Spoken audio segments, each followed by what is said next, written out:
Hey, and welcome to Fresh Out Live, the show that's bringing you new music, pop culture news, and your favorite artists all in one place.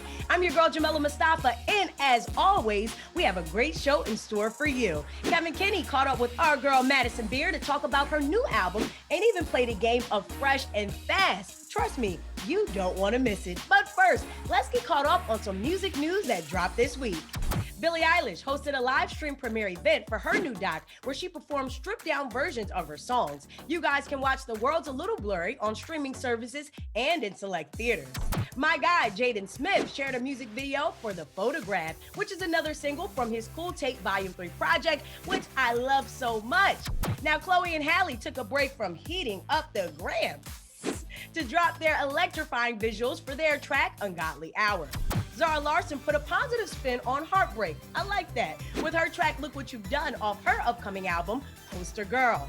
The Jet Life pilot himself, Mr. Currency, is back, and he dropped a 10-track song project called The Collection Agency. Right on the heels of his collaboration with Ariana Grande for her album Positions, which is still one of my favorites, producer Murder Beats and Baltimore rapper Shorty Shorty finally dropped their joint project, Memory Lane. Songstress Andra Day is making her big screen debut as the iconic Billie Holiday, and the United States vs. Billie Holiday out now. And get this, she's already nominated for 2 Golden Globes. We caught up with her as she told us all about it, so be sure to tune in tomorrow to Fresh Out Playlist in the morning to catch the full interview. But for now, check out this clip of Andra talking about what it took to transform into Billie's character. The physical side of things, I cut off all my hair. It's growing back now, but I mean, it was like straight razored in the back, like short, you know what I mean? And then I lost almost 40 pounds for the role, and I don't typically drink or smoke, and I made a commitment to myself to be abstinent. So I was just smoking a lot, drinking a lot, and just generally being kind of more sexual in my behaviors and thought processes and certain things, and just not taking care of my voice, you know what I mean? I'm an idiot, so I did hemorrhage my vocal cords, but they will heal. And come on, it wouldn't be Fresh Out if we didn't have an exclusive. Madison Beer will be named MTV's Push Artist for the month of March as we continue to celebrate the power of women. Now, we got a sneak peek of her Push performance, and Kevin even caught up with her to talk about her new album. Life Support also out today. Take a look. I refuse. But I couldn't help it. Had a feeling that you never felt it. I always knew that you were too damn selfish. Don't know why I look the other way. I wanted you to change it. I shouldn't love you, but I couldn't help it. I always knew that you were too damn selfish. All right, joining us on Fresh Out Live right now, we've got one of the most talented artists in the entire music industry, if we can say so ourselves. She's just been announced as MTV's Push Artist for the month of March, and she is here to talk all about her highly anticipated debut album, Life Support. Please welcome Madison Beer.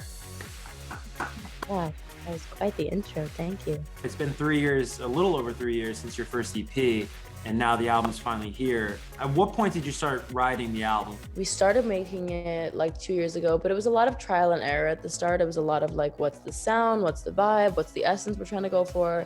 And so we did a bunch of songs that obviously didn't make it on. And then once we started getting into the groove of things, it was like too many songs that sounded similar. And then it was just like, it just took a long time because I'm really anal about that. And I'm like a perfectionist when it comes to like a body of work, I guess. And I really wanted it to feel cohesive and feel like a narrated story almost. So that was kind of like the approach I was having with it. You've got some pop on there, some R&B. There's moments of almost like a folkish influence. Which artists do you tend to look to for inspiration? I don't know. I think if you listen to my album, you'll definitely hear the like Lana Del Rey influence. So you'll definitely hear the Daft Punk influence, Tame Impala. Like there's so many people who I feel like have influenced me over the years. There's a lot of 50s stuff. My outro has a very similar, I love the song called Sleepwalk by Santo and Johnny, and has a very similar slide guitar and melody to that. And we were actually gonna initially sample it, and I was like, no, let's make like a new version of Sleepwalk that is different chords and different notes, but just has the same kind of like essence to it. but yeah, I have so many influences that I feel like have bled over into my work and what I do musically. Very eclectic palette right there. You were initially, you know, for those that's well documented, you were initially discovered somewhat by Bieber, Justin Bieber, after you posted he posted one of your YouTube covers back in the day when you used to do that. Do you guys still keep in touch at all, you and Justin? You just said Bieber, Justin Bieber. Yeah. He's James Bond.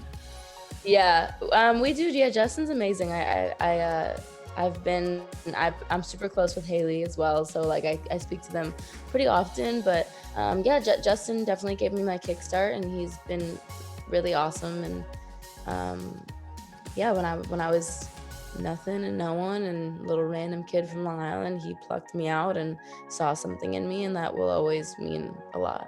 That's awesome. Thinking back to those YouTube days of you just like uploading covers, just trying to get, you know, anything going. If you could like time travel and give one piece of advice to you in those YouTube days, is there something that comes to mind? Try to focus more on loving yourself than loving everyone else. I feel like for a long time, especially in like my young teenage years, I was very much so like worried about my relationship or like what the social media thought about me or Twitter or whatever. And like, instead of caring about what I thought about myself, I cared a lot more about what these like random people or my boyfriend thought about me and how they made me feel. So I feel like I would definitely go back and just be like, no, like we could definitely work on ourselves before we care about what other people think. Because in the wise words of RuPaul, if you can't love yourself, how in the hell are you gonna love anyone else? All right, let's play this game we like to play on Fresh Out Live. It's called Fresh and Fast. It's basically rapid fire questions. First thing that springs to your mind. You ready? Shoot. Shooting music videos or live performances? Live performances. Pizza or burgers? Burgers. Designer or vintage? Vintage. East Coast or West Coast? East Coast. Really? Yeah. Really? Gotta stay true to come on. Aliens or mermaids? Aliens. Do you believe in aliens? I do. I think it would be silly to think that we're the only life form. All right, well, that was Fresh and Fast. You did a great job, and thank you so much for stopping by Fresh Out Live, Madison. Congratulations on the MTV Push honor. That's really cool. That goes around the world, and it's for good merit because the debut album, Life Support, is out and available everywhere now. Be sure to check it out. We'll talk to you soon, Madison. Thank you. Wow. Thanks, Kevin. That was awesome. I know what I'll be listening to all weekend long. Be sure to check out Fresh Out playlist tomorrow morning for our full interview with Andra Day. And as always, don't forget to tune in to another episode next week of MTV's Fresh Out every Friday, 5 p.m. You already know the vibes. I'm your girl, Jamela Mustafa. And as always, peace.